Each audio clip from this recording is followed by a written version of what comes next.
நான் ஏதோ தப்பு பண்ணிட்டேன்னு நினைக்கிறேன். ஆனா ஒருவேளை இது வாழ்க்கை பயணத்தோட ஒரு பகுதியா கூட இருக்கலாம். வலி உண்மையிலேயே நமக்கு எதையாவது கற்றுக் கொடுக்குதா? நாம எல்லாருமே வலியை உணர்ந்திருப்போம். சில சமயம் அது மனசு உடைஞ்சு போவது இருக்கும். மற்ற சமயம் ஒரு கனவு நிறைவேறாம போவது இருக்கும். ஆனா இங்க ஒரு விஷயம் இருக்கு. வலி நம்மளை காயப்படுத்த மட்டும் வர்றதில்ல, அது நம்மளை தள்ளி விடுது, வளர வைக்குது, எது முக்கியம்னு நமக்கு காட்டுது.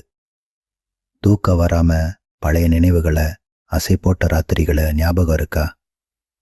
இல்ல ரொம்ப ஆசைப்பட்ட ஒரு விஷயத்துல தோத்து போகும்போது வர்ற அந்த வலி, அந்த தருணங்கள் தான் நீங்க யாருன்னு உருவாக்குது. வலி நாம உயிரோட இருக்கோன்னு ஞாபகப்படுத்துது. அது நம்ம எல்லாரையும் இணைக்குது. அடுத்த முறை உங்களுக்கு வலிக்கும்போது பரவாயில்லைன்னு தெரிஞ்சுக்கோங்க.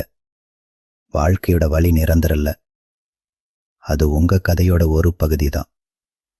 அதனால மூச்சு விடுங்க.